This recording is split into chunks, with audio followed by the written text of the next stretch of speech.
चतुर गांव का रहने वाला एक नवयुवक है जो अपनी दादी के साथ अपने एक छोटे से घर में रहता है। जब से चतुर के माता पिता गुजरे तब से चतुर की दादी ही उसके लिए सब कुछ है। चतुर भी अपनी दादी से बहुत प्यार करता है और दादी की हर बात मानता है। दादी, मैं घर में बैठे बैठे पक गया हूँ। क्या आप मुझे कहीं घुमाने ले जा सकती हो? घुमाने ले जाऊंगी तो तुझे वहाँ और भी पकाऊंगी बातें करके। अगर तुझे वहाँ मेरी बक-बक सुननी है तो बोल, मैं तुझे अपने साथ घुमाने ले जाती हूँ। कोई बात नहीं दादी, मैं आपकी बातों से कभी भी बोर नहीं होता। उल्टा आपकी बातों से मुझे बहुत कुछ सीखने को मिलता है। आप जहाँ भी मुझे ले जाती हो हमेशा वहाँ के बारे में बताती हो और इससे मुझे उस जगह के बारे में और भी ज्यादा जानकारी मिलती है। तू तो बहुत समझदार हो गया है चतुर बेटा। तेरे माँ बाप ने तेरा नाम ठीक ही रखा है, चतुर। तो बताओ दादी कि आप मुझे आज घुमाने के लिए कहाँ ले जाने वाली हो? कोई ऐसी जगह ले जाना जहाँ मैं पहले कभी नहीं गया हूँ। हमारे गांव की पहाड़ी के पीछे एक बहुत सुंदर नदी है। वहाँ पर बहुत सारी चीजें हैं देखने के लिए। चलोगे नदी देखने के लिए? बाहर से बहुत सारे पर्यटक वहाँ घूमने के लिए भी आते हैं। हाँ दादी, मैं जरूर चलूँगा। अगर आपको कुछ काम नहीं है तो हम लोग अभी जा सकते हैं। ठीक है बेटा, चलो अभी मैं तुझे नदी पर घुमाने ले जाती हूँ। चतुर अपनी दादी के साथ नदी के लिए निकलता है। दादी आगे चल रही हैं और चतुर दादी के पीछे पीछे चल रहा है। कुछ देर पैदल चलने के बाद दोनों पहाड़ी पर पहुँच जाते हैं जहाँ से नदी साफ दिखाई दे रही है। चतुर नदी की सुंदरता को देखकर बहुत खुश होता है। अरे वाह दादी, ये नदी तो बहुत ही सुंदर है। मैंने कहा था ना तुमसे कि यहाँ बहुत सारे लोग घूमने के लिए आते हैं। चलिए ना दादी, हम लोग भी नदी के पास जाते हैं। ठीक है, चलो। दादी चतुर को लेकर नदी के किनारे जाती हैं, जहाँ बहुत ज्यादा चहल पहल है। कितने लोग मेरी सुंदरता को देखने के लिए आते हैं। हाँ देवी, आप सचमुच बहुत सुंदर हैं। तभी तो दूर दूर से लोग आपको देखने के लिए आते हैं। मैं तो कहता हूँ कि आपको भी देवताओं में शामिल हो जाना चाहिए और लोगों को आपकी पूजा करनी चाहिए। लोग तो मुझे देवी मानते ही हैं और अपने मन में मुझे पूजते भी होंगे। हाँ, लोग आपको देवी मानते हैं पर कोई आपकी पूजा नहीं करता। आप लोगों को पीने के लिए शुद्ध जल देती हैं। सारे मछुआरे आप में से ही मछलियाँ पकड़कर अपना परिवार चलाते हैं। बहुत से लोग आदतन यहाँ घूमने के लिए आते हैं।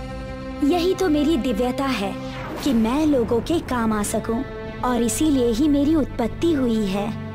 बहुत से लोग यहाँ आए दिन भ्रमण के लिए आते हैं, पर लोगों का भी तो कुछ दायित्व है कि वो लोग आपकी पूजा करें और आपको भगवान का दर्जा दें। पर यहाँ के लोग बहुत ही एहसान फरामोश हैं, क्योंकि ये कलयुग है, इसीलिए ये लोग आपको भगवान नहीं मानते। मछलियों का राजा नदी को भटकाने लगता है। लोगों को नदी को भगवान मानकर नदी की पूजा करनी चाहिए। दूसरी तरफ चतुर दादी के साथ घूमते हुए मजे ले रहा था। तभी अचानक से दादी का पैर फिसल जाता है और उनके पैर में बहुत गहरी चोट लग जाती है। मेरा पैर! चतुर बेटा, मेरे पैर में चोट लग गई है। दादी, आपको तो बहुत ज्यादा लग गई है। आपकी चोट पर पट्टी करनी पड़ेगी। चलिए घर चलते हैं। नहीं बेटा, पैर में बहुत दर्द हो रहा है। मैं घर नहीं जा सकती। मैं आपको घर लेकर जाऊंगा। चलिए, मैं आपको सहारा देता हूँ। आप कोशिश तो करिए। चतुर अपनी दादी को घर ले जाने लगता है। चतुर की दादी को पैर में बहुत दर्द हो रहा है, पर चतुर का प्यार देखकर वो अपने दर्द को कुछ देर के लिए भूल जाती है। तू तो अब बड़ा होने लगा है रे चतुर बेटा। तुझे देखकर मुझे बहुत खुशी हो रही है। दादी, आप संभल कर चलिए।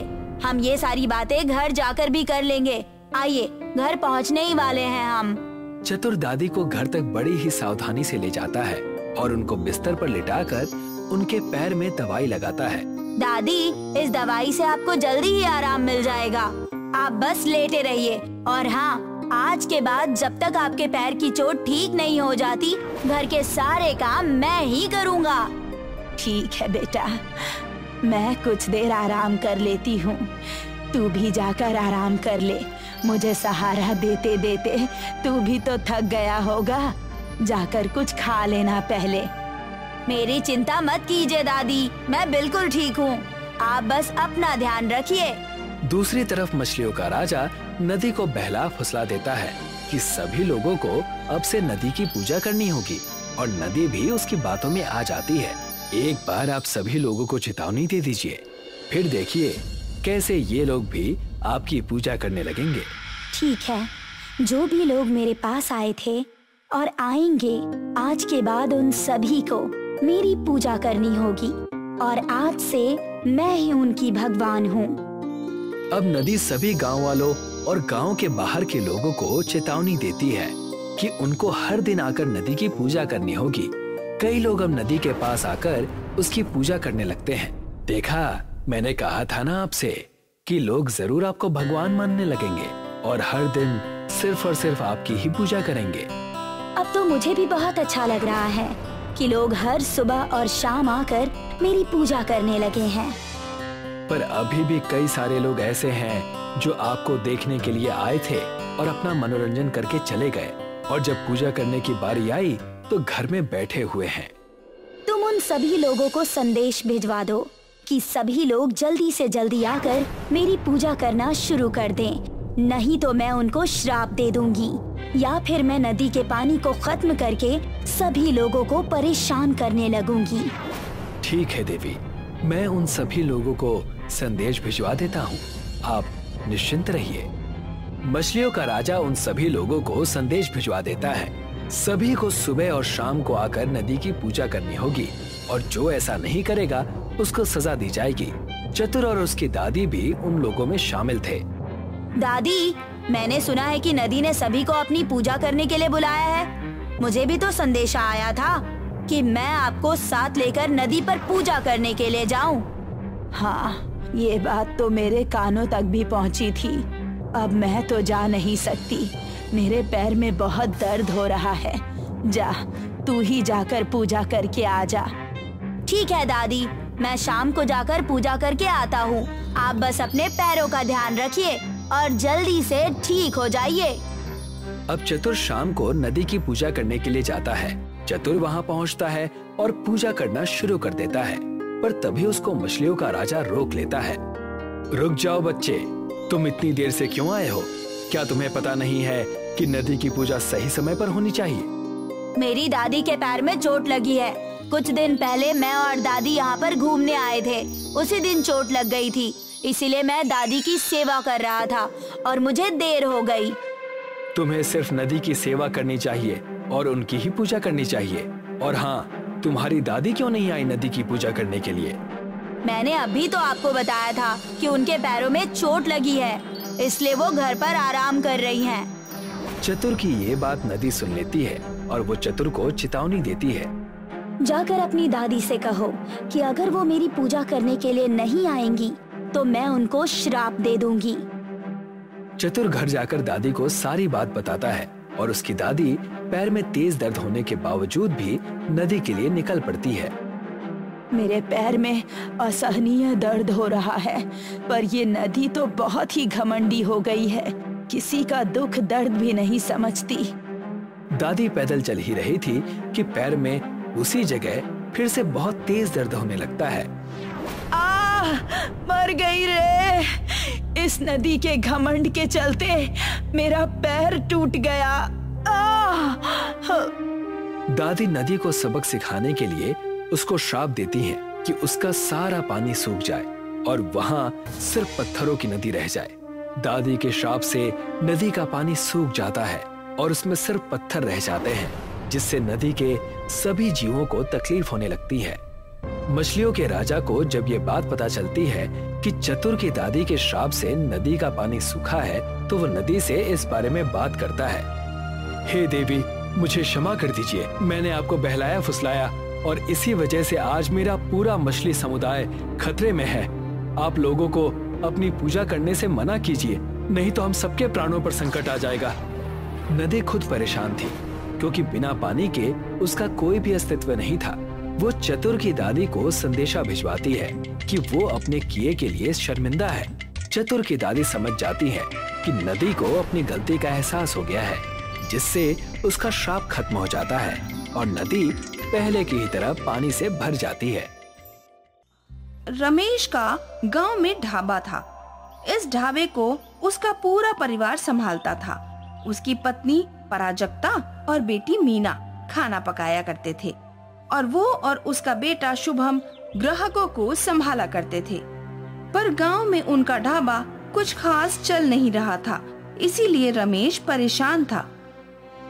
प्राजक्ता, ऐसे कैसे चलेगा? हमारे गांव के ज्यादातर लोग शहर में चले गए हैं। दिन ब दिन हमारी आमदनी घटती जा रही है। अभी मीना की शादी के लिए भी पैसे इकट्ठे करने होंगे। आप फिक्र मत कीजिए, भगवान है, वो हमारी जरूर मदद करेंगे। हाँ, अब उनसे ही आशा है।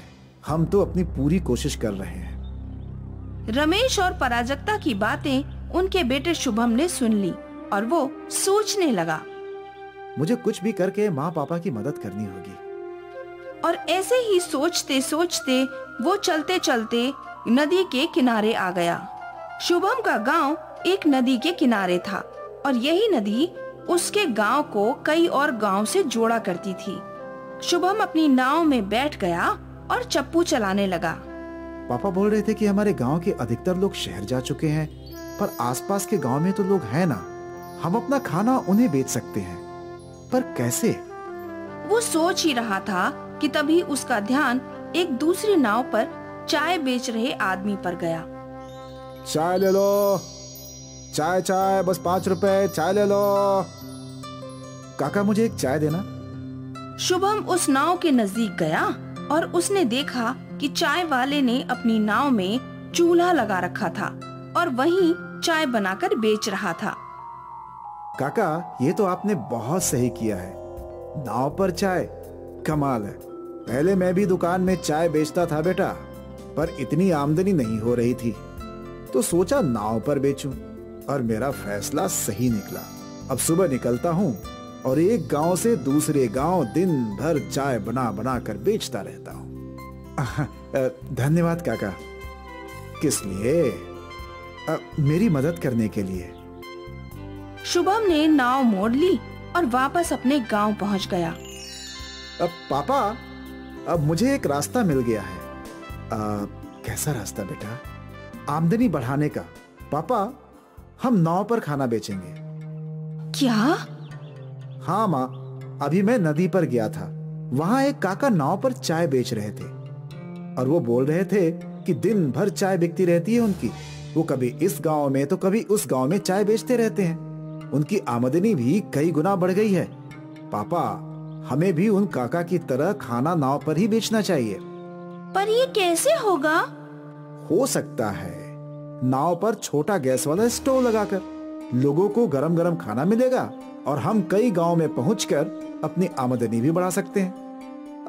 वैसे आइडिया तो अच्छा है बेटा, हम कोशिश कर सकते हैं। बस कुछ चीजें खरीदनी पड़ेंगी। शुभम का आइडिया उसके पूरे परिवार को बहुत पसंद आया था। वो सब लोग नाव पर ढाबा खोलने के लिए तैयार थे। रमेश और शुभम ने बाजार जाकर छोटे गैस वाले स्टोव खरीद लिए और फिर उन्होंने अपनी नाव पर स्टोव और बर्तनों को सेट कर लिया। यहाँ पराजक्ता और मीना ने आधे से ज्यादा खाना बनाने की तैयारियां कर ली और फिर सारा तैयार सामान लेकर पराजक्ता और मीना नाव के पास पहुँचे। सभी ने भगवान से प्रार्थना की और अपनी नाव में निकल पड़े। दूसरे गांव के नजदीक पहुंचते ही खाना, स्वादिष्ट खाना, सब्जी, रोटी, पनीर, दाल, चावल, जो चाहिए सब मिलेगा। रमेश ने नाव किनारे ले ली और कुछ लोग उसकी नाव की ओर आए। अरे भाई, ये नया क्या है? ये नया ढाबा है। यहाँ आपको खाना मिलेगा, वो भी गरम गरम, कम दामों में। अच्छा, क्या क्या है खाने में आपके पास? दाल तड़का, चावल, पराठा, पनीर मखनी, गोभी की सब्जी, रोटी, छोले, पूरी भाजी। अरे बाप रे, इतना सब कुछ! अब मुझे तो 2 पराठे और पनीर की सब्जी दे दो भाई। जी। मीना ने पनीर की सब्जी गरम की और पराजक्ता ने पराठे बना दिए। कितना हुआ? बस 70 रुपए भैया। अरे वाह, किफायती है। हमारे गांव के होटल में इतने के 120 रुपए लग जाते हैं। दाम सुनकर कई और ग्राहकों ने ऑर्डर दिए। दाल तड़का और जीरा राइस पार्सल कर दो भाई। मुझे 2 पूरी भाजी दे देना। जी भैया। पराजक्ता और मीना फटाफट खाना बनाने लगी और रमेश और शुभम ग्राहकों को परोसने लगे। पहले दिन ही गांव में उन्हें 8-10 ग्राहक मिल गए। जब ग्राहक आना खत्म हुए तो रमेश ने नाव चलाना शुरू कर दिया। वो लोग अगले गांव रुके और यहाँ भी एक एक करके कई ग्राहकों ने उनसे खाना खरीदा और फिर उसके अगले गांव। ऐसा करते करते शाम तक रमेश का तैरता ढाबा 8 गांव में घूम चुका था। प्राजक्ता, आज एक दिन की कमाई 4000 रुपए हुई है। ये तो हमारे ढाबे पर हफ्ते भर में नहीं होती। हाँ शुभम, तुम्हारा ये आइडिया कमाल का है। अब से हम रोज ज्यादा खाना तैयार करके आएंगे। जी पापा, मुझे यही उम्मीद थी। अब हमें आदमियों की सोचने की जरूरत नहीं है। हमारी मेहनत को दिशा मिल गई है। हमें ऐसे ही मेहनत करना जारी रखना होगा। हाँ।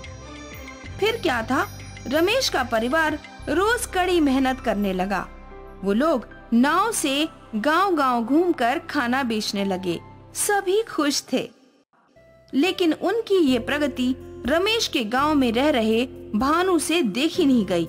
भानु रमेश से जलता था। मुझे इस रमेश का कुछ न कुछ करना ही चाहिए, वरना ये मुझसे भी ज्यादा पैसे कमाएगा। मैं ऐसा होने नहीं दूंगा। रात के अंधेरे में भानु ने रमेश की नाव तोड़ दी। अब देखता हूँ तुम लोग कैसे नाव पर खाना बेचते हो। रमेश और उसका परिवार जब नदी किनारे पहुंचा तो अपनी नाव की ये हालत देखकर परेशान हो जाते हैं। अब हम क्या करेंगे पापा? नाव तो बिल्कुल टूट चुकी है। अरे हम इतना सारा खाना कहाँ बेचेंगे? गांव का एक बूढ़ा बुजुर्ग उनकी ये सारी बातें सुन रहा था। बेटा, तुम लोग मेरी नाव ले जाओ। मैंने तुम सबकी मेहनत देखी है और तुम्हारी वजह से कई लोगों को अच्छा खाना भी मिलता है। ये अच्छा काम रुकना नहीं चाहिए। तुम जब तक चाहो मेरी नाव इस्तेमाल कर सकते हो। वैसे भी दिन भर नाव चलाकर क्या ही कमा लेता हूँ मैं। धन्यवाद काका, आपने हम पर बहुत बड़ा एहसान किया है। एहसान नहीं बेटा, इसे तुम मेरी मदद समझ लो। काका की नाव उनकी नाव से बड़ी और बेहतर थी। शुभम और रमेश ने उस बड़ी नाव में गैस स्टोव लगाया और ढेर सारा तैयार खाना भी रख लिया और फिर वो लोग निकल पड़े। रोज की तरह वो लोग अलग अलग गांव में रुककर खाना बेचने लगे। ग्राहक बढ़ गए थे और उनकी आमदनी भी। शाम के समय वो लोग अपने गांव लौटे और रमेश उस बूढ़े आदमी के घर गया। काका, आज आपकी वजह से मैं खाना बेच पाया। आपकी दया के लिए शुक्रिया। इसे कबूल कीजिए। हमारी कमाई बहुत अच्छी हुई है और उसके आप भी हकदार हैं काका। पहली बार कोई मुझे नाव नहीं चलाने के पैसे दे रहा है। 40 सालों से बस नाव चलाकर ही पैसे कमाता आया हूँ। अब बुढ़ा हो चुका हूँ, शरीर साथ नहीं दे रहा है। सोच रहा था कि नाव बेच ही दूं। नहीं काका, आपको नाव बेचने की जरूरत नहीं है। हम आपकी नाव चलाएंगे और आपको रोज आपकी नाव का किराया भी दे देंगे। भगवान तुम्हारा भला करे बेटा। बूढ़े आदमी ने रमेश को नाव देकर उसकी मदद की और रमेश ने बूढ़े आदमी को रोज किराया देने की बात करके उनकी मदद की और यूं ही ये मदद का सिलसिला चलता रहा। और शायद इसी अच्छाई की वजह से दिन ब दिन रमेश के तैरते ढाबे की आमदनी बढ़ती जा रही थी। और ये देखकर भानु तिलमिला गया। वो रमेश का बुरा करना चाहता था, पर अनजाने में उसने ही रमेश का भला कर दिया। 1 साल बाद रमेश ने अपनी बेटी मीना की शादी भी बड़ी धूमधाम से करवा दी और भानु अब भी रमेश को देखकर जलता भुनता रहता। रमेश और उसके परिवार की मेहनत रंग लाई।